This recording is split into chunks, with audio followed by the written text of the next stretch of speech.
Have you ever wondered if the world you see, the walls around you, the ground beneath your feet, even time itself is only a tiny sliver of reality? One man dared to map that hidden territory.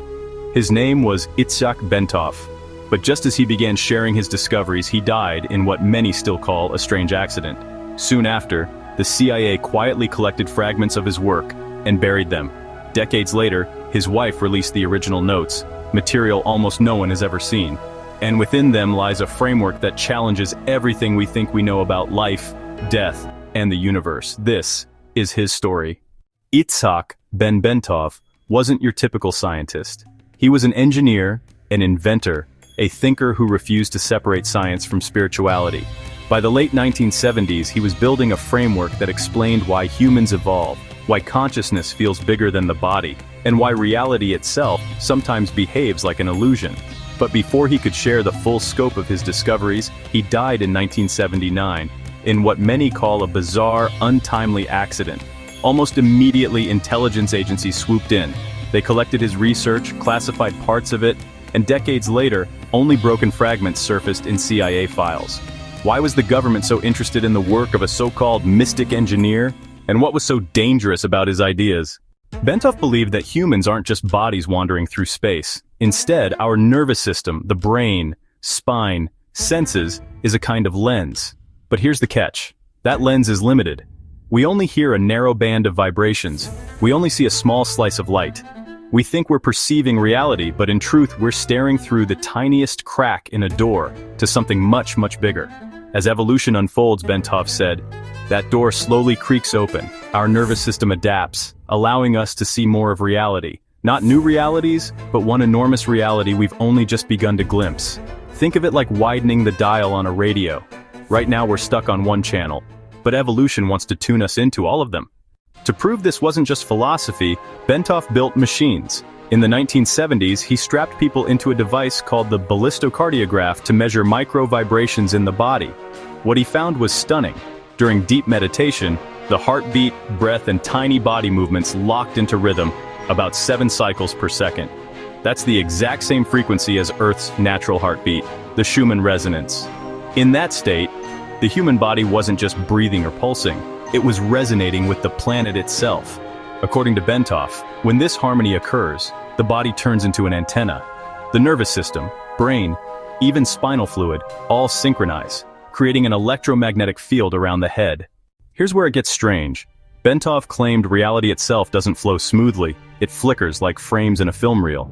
Too fast to notice, but just enough to reveal a chilling truth. What we call solid reality is more like a holographic projection. Other scientists echoed the same idea.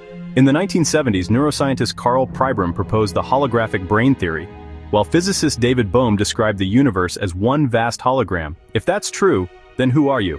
To Bentov, you're not just a single person locked inside a body. You're a fragment of a much larger mind. Every thought, every action, every choice ripples outward into the collective hologram of humanity. Bentov described the universe as breathing, expanding, and contracting in endless loops. The shape of that flow? A torus. Imagine smoke rising in a circle, looping back, and feeding into itself. That, Bentov said, is how consciousness moves. Even your heart produces a toroidal field, measurable with modern instruments. Galaxies swirl in the same pattern. Plasma in the lab forms stable toroidal shapes, the same geometry Bentov saw in meditation decades earlier. And here's the real kicker, he believed death itself is part of this cycle. To Bentov, dying isn't the end. It's like waking up from a dream. Just as water evaporates, condenses, and rains again, consciousness recycles. You shed the body like a diver sheds a wetsuit, only to step into another form, another experience.